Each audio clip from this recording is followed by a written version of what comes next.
Any extra for this?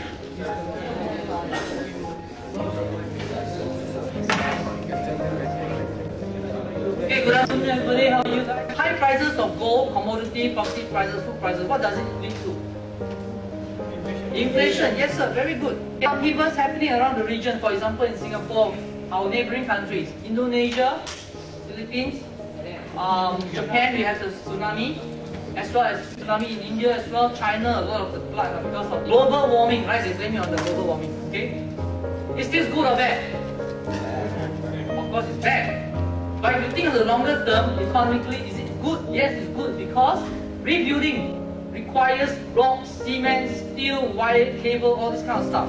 Will lead to economic growth. After World War II, US have another 50 years of boom. So that's why they call them the baby boomers, right? So war is good, no good, but the rebuilding part is very good. Upheaval in MENA, Middle East and North Africa, remember the upheaval, the revolt against the government. Okay, Japan is pumping out 61 billion to the economy. US is speculatively preparing to spill out QE3. You all know about that? No. Okay, QE3 means quantitative easing 3. You all know what's QE2? No, sir. No, it's okay, I'll tell you about it. Yes, sir. You know what's QE1? No, sir. Okay, I'll tell you about it. Okay, QE1, QE2, coming up, QE3 is printing of money in the US. Alright, US, during the 2008, they go into doldrums, there was a financial upheaval, the economy went bust, so they start printing money. What is the meaning of quantitative easing? Means print money. So as you go along, I will show you and I will explain to you how quantitative easing affects the world. Many accredited investors, institutional funds and hedge funds are looking for a safe and secure haven to park their funds, to not just hedge against inflation, but grow their wealth too. Okay, what is inflation in economics? Anybody? Good, yes, all acceptable.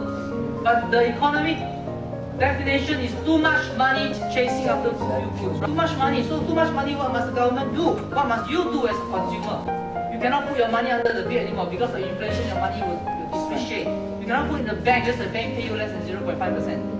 If you put your money in Japan, they pay you 0%. Has anybody complained that roti prata was 1 rupee in 1960? Now how much is one piece of roti prata?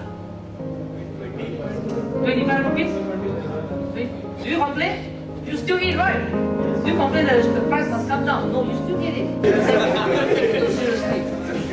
Gold has reached $1,650 per ounce. It's really very high. Okay? But people are still buying because they are afraid that their money will depreciate. And if US is going to pump more money into the world economy, okay, it's going to get worse. Inflation is going to go higher, right? So that means gold will go higher. We turn our attention to low interest rate environment. The interest rate environment is so low. What must you do? How can you profit from the low interest rate environment? How? Borrow money from the bank to buy a house. Okay? Why? Because it will be foolish for the rich or not so rich even to not to borrow from the bank. The real rate of interest is minus 4.42 if I'm talking about Singapore. If one takes the 4.6% inflation in Singapore compared to the average 3 months fixed bonus of 0.18%, that means it pays to borrow now.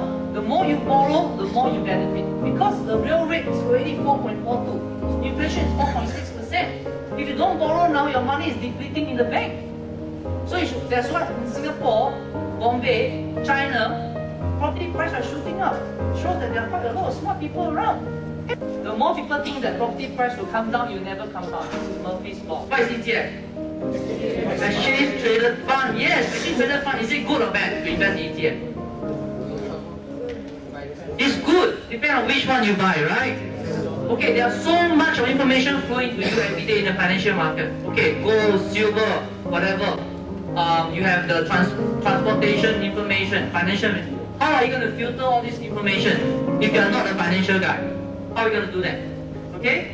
I just told you the answer. ETF. ETF is the best filtering of all this information because fund managers, the good ones, they will invest their money in those ETFs that give them the best returns, the best sector they go in. Let's say, for example, the sector that's going to boom now is commodity. They'll buy the commodity and they close their eyes and they just get returns of 10 to 12% a year.